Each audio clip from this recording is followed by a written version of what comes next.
views and opinions expressed by Edwin are Edwin and Edwin's only, all right? Not of his sponsors, employers, baby mama, anybody he went to school with, anybody he owed money to. With that being said, enjoy the video. Oh my goodness, what's going on, everyone? Edwin Pagan here. Thanks for joining me on the Word on the Road podcast, your weekly technology care package. Man, I am your host, Edwin Pagan, coming live from Orlando in the world's hottest apartment, man. My AC broke on Saturday night. I had the maintenance guy come like at 11 o'clock at night. I was a little tipsy. I had company over, and this guy made me walk all the way to the maintenance room in my apartment complex and pick up one of those mobile AC units to put in my living room. So my living room, it's ice cold. It's like a Motel 8 in there. Super cold. The rest of my house is extremely hot. And it is Tuesday. The guy was supposed to be here Monday. So that's what I got going on in my life, guys. But that being said, man, this is the Word on the Road podcast. This is a technology-based podcast where I take 3 articles that I find on the internet, usually, again, technology-related, that I find interesting, fascinating. I break them down for you guys. I give you my insight on them, and then I send you on your way more informed and more aware of what's going on the interwebs, man. Now, this is the second time I have had to record this podcast. I'm having all the overheating issues with my Mac today, and it's crazy when you record a podcast and you go back to edit it and you're like, oh, well, that sucks. I just spent 22 minutes doing nothing because the entire podcast is like audio synced up is bad and everything. So again, we aim to give you the best possible product. And so I'm redoing the podcast. So, with that being said, man, I hope everyone's doing good, man. I had a good weekend. I'm dropping this episode on Tuesday. I know I say Wednesday, but I wanted to let you guys know that I'm back. All right? I'm trying to put these articles or these episodes out more regularly, but I'm dropping this on Tuesday, man. But I had a great week, man. I celebrated my boy Joe's birthday on Saturday, bro. Saturday was one of the most interesting days of my life, right? Because first of all, I dropped my brother off at the protest in Orlando, so he was doing his thing, actually, practicing his right or exercising his right to protest and freedom of speech and all that good stuff that comes with that. And so I dropped my brother off, and then on the way to go pick him up, a tornado hit touchdown in Orlando, man. It was wild, bro, because let me see if I got a picture of it. Where's Twitter at, bro? This is the tornado that hit Orlando, bro. This is straight up, this is in downtown Orlando.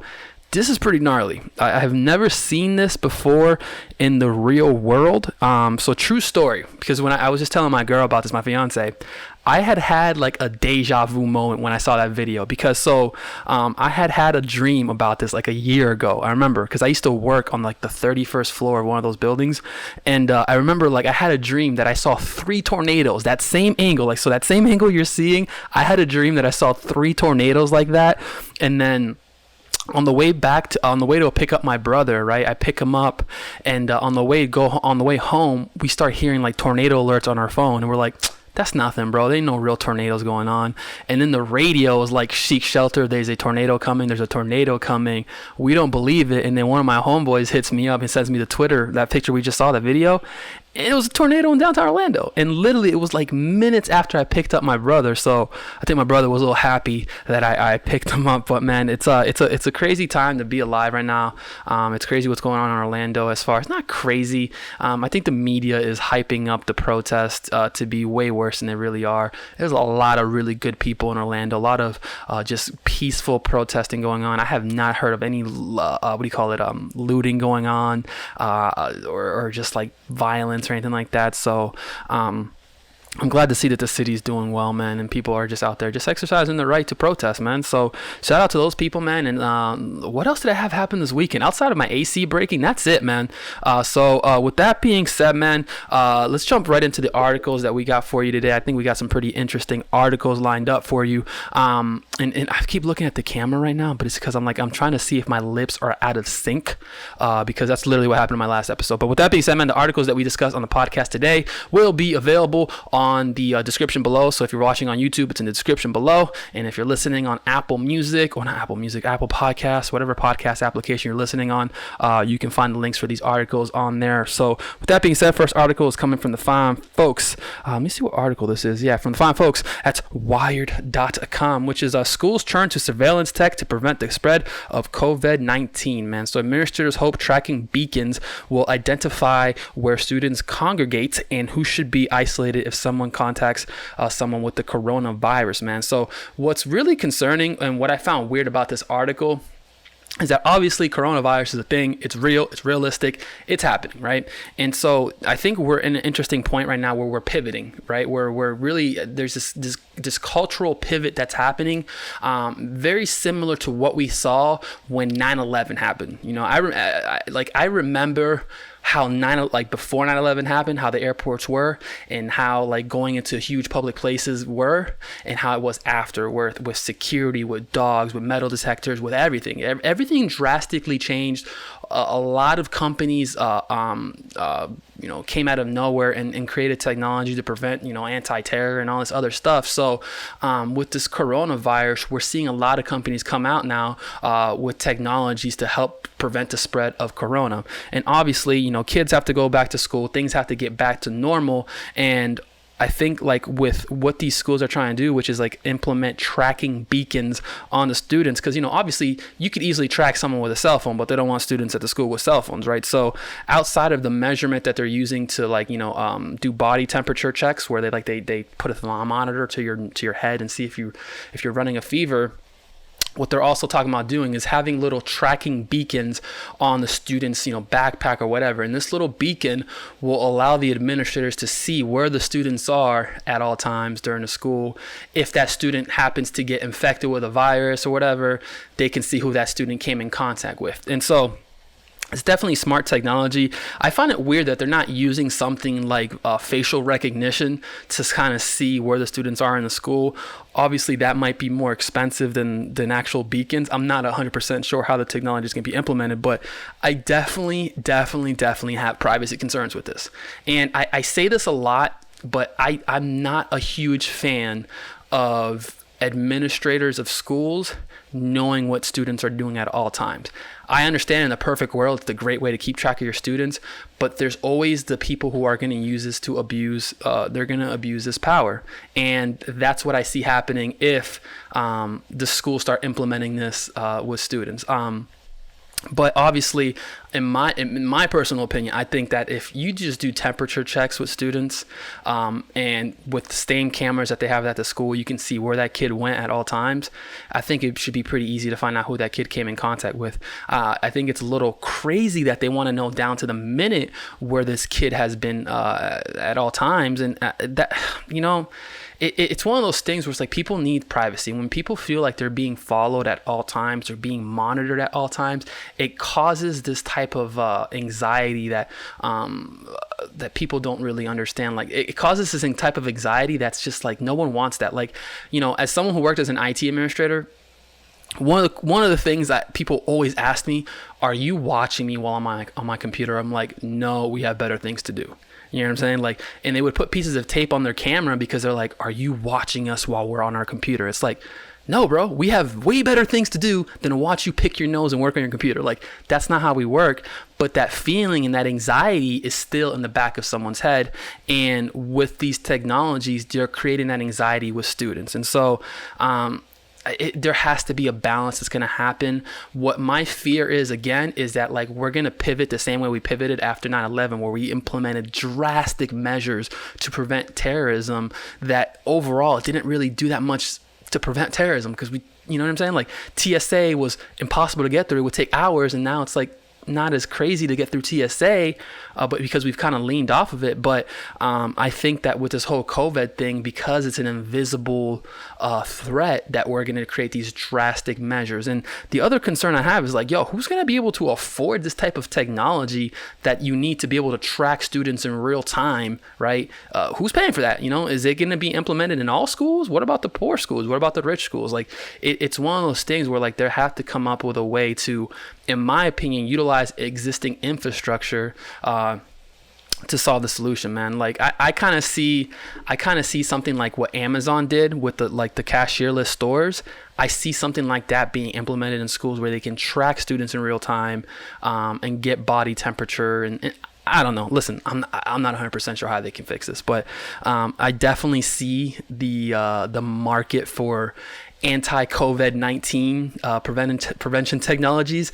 I see that as being like the next big thing, because everyone's jumping on that wagon. So man, with that being said, man, next article is coming from the fine folks. And real quick, just to highlight again, that article is available at wired.com. So next article is coming from the fine folks at, I can't pronounce this website, Liverpool Echo Co UK, man. All right, so cool. All right, so this article was really, really interesting because it's kind of funny actually. 3 years in prison is what a man who set fire to a phone mast after researching coronavirus theories. So homeboy decided that because he thought that 5G towers, right, create the coronavirus and are killing people, he decided to set a 5G cell phone tower on fire. Yeah, that's what he decided to do with his weekend time, with his spare time.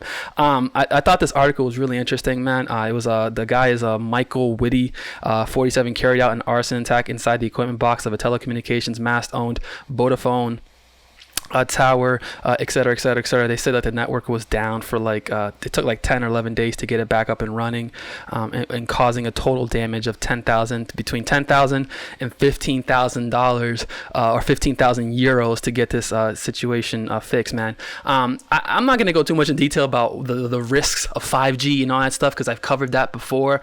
But what I will say about this article, and what I find interesting about it, is that there is really a problem right now, and this speaks to it more than ever. There's a huge problem with misinformation in this country as we speak. Not just country, globally, right? Because this guy was so convinced that the cell phone towers were creating diseases and stuff like that, that he went out of his way to go burn it down.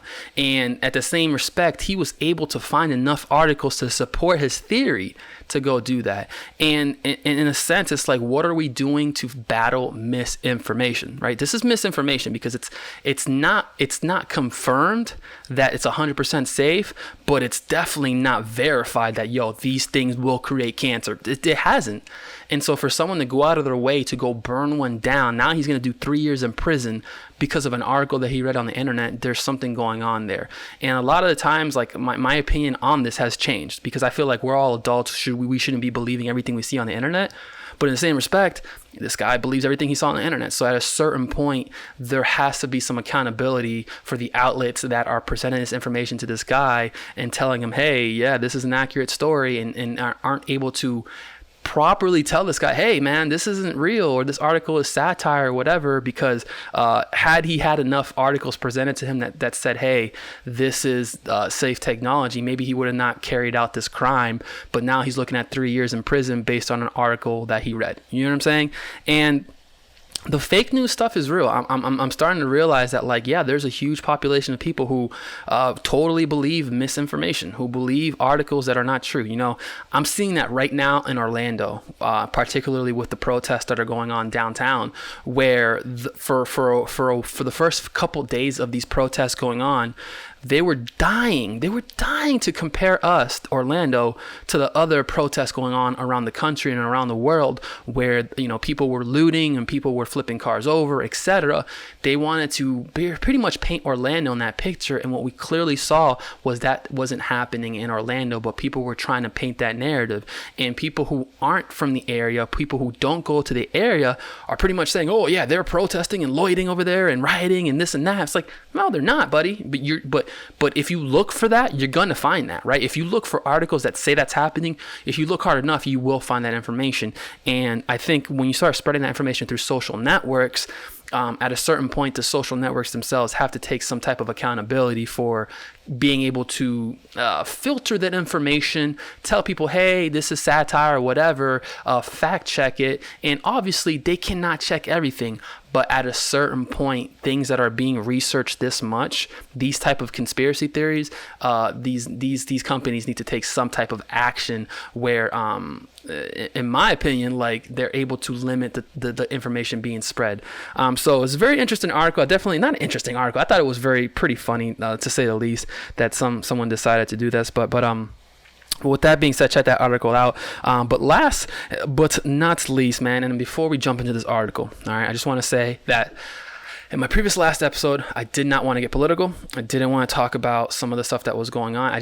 I wasn't ready to speak about it. And so the next article we're going to talk about obviously has to do with police. And I'm going to try to give you my best opinion about this. I don't like getting political on this podcast because it's just, I like tech, and this is kind of a disconnect for me and from everything else. So, but this article, just take it with a grain of salt, guys. So this comes from the fine folks at nextweb.com, which is, here are 5 ways that artificial intelligence can be used as a bad Apple detector for cops. All right. So if you're aware of what things are going on right now, you can understand that people are protesting, first of all, the injustice that being a black, individual in this country has, but also just, why is it that we have bad apples, right? How do we have bad cops, right?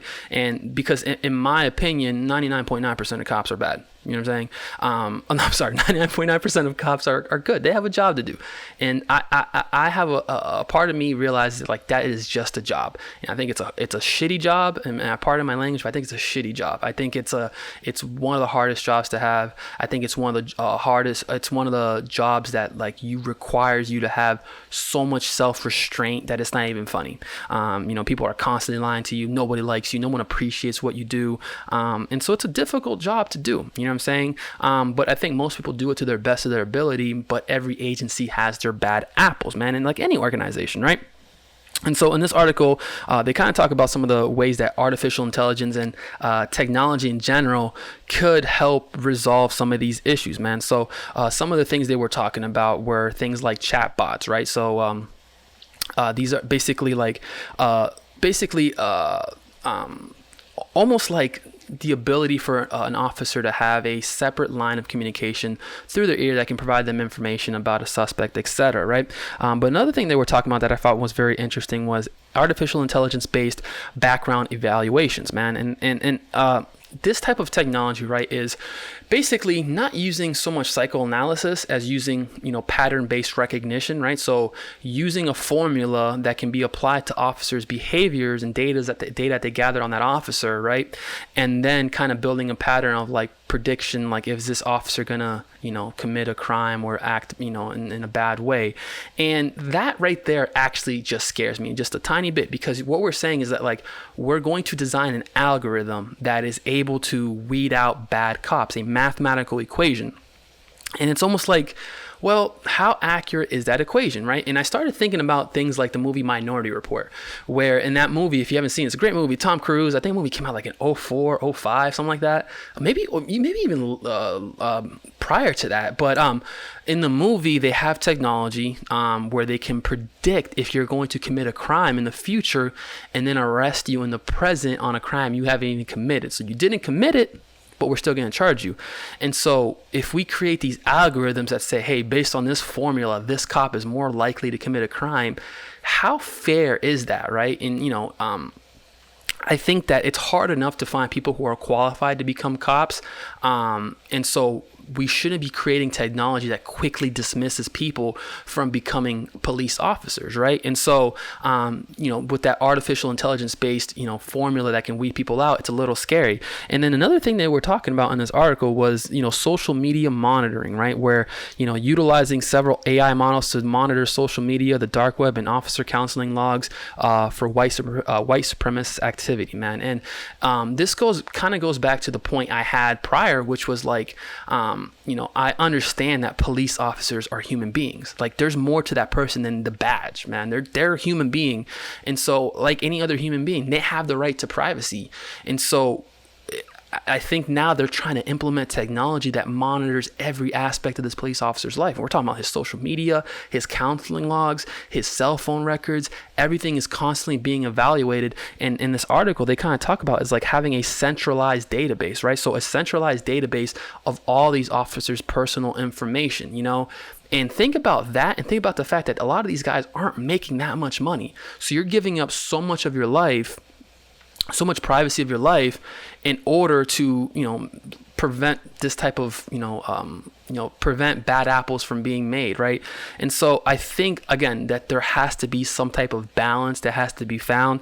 I'm totally not against this technology, but I definitely feel that like we cannot be quick to implement it. I think it's something that has to be correctly engineered by the right people, and we can't forget that, like, hey, listen, most cops are good, right? So can it be a situation where if a cop commits a crime or gets like a write-up or something, well, we implement the AI technology on him just to monitor him, and once we're done monitoring him, we could turn it off, because at a certain point an officer is going to be scared to perform his job if he feels that he's constantly being monitored to see if he does something wrong, and they're constantly looking for him to do something wrong so they can kick him off the force. I don't think that's fair to the police officer's anxiety, right? So that's just kind of my opinion on it. Again, I'm definitely not against police officers, police reform. That's not what I'm saying here. But what I'm saying is that police officers are human beings and they have the right to privacy as well. But one of the other technologies that I found really interesting that they showed here as well was what they called where is it facial recognition technology, man. And I thought this was very interesting because most police officers now, they're wearing body cams, right? And so with those body cams comes high definition video that is being recorded when they're interacting with potential suspects, etc. And so when you start thinking about things like 5G technology with the ability to have access to high-speed internet access, a lot of these body cameras have the ability to do facial recognition if connected to the right software. And so how many times have we heard about mistaken identity cases or calls with police officers, right? They run up on someone, it's the wrong person, and they harass them, or not harass them, but they detain them, put them in cuffs, etc., right? And the whole time it was the wrong person. With facial recognition technology, an officer can easily positively identify someone based on what the camera is saying, or if the suspect provides an ID and a facial recognition. But it's one of those things where it can help them easily identify if they got the right person, if they don't, register that person's name. But then we go back to this whole point again of privacy, right? Which is, are we okay with creating a national or global database of people's faces, what they look like, what their name is, etc., in the name of justice, in the name of, being able to properly police people.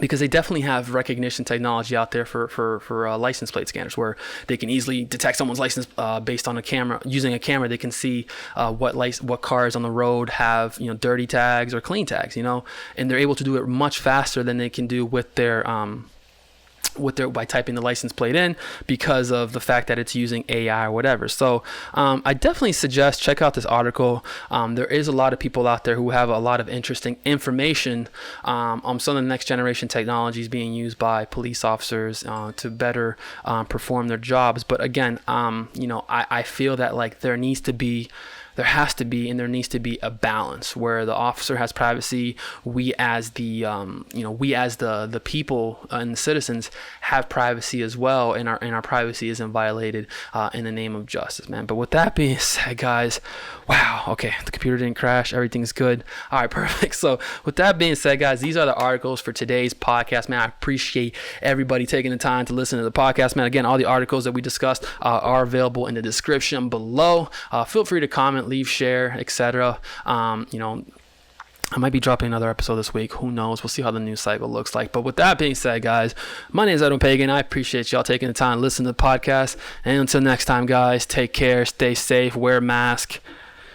Peace. Alex, what are you doing? Watching my dad's channel. You're watching your dad's YouTube channel?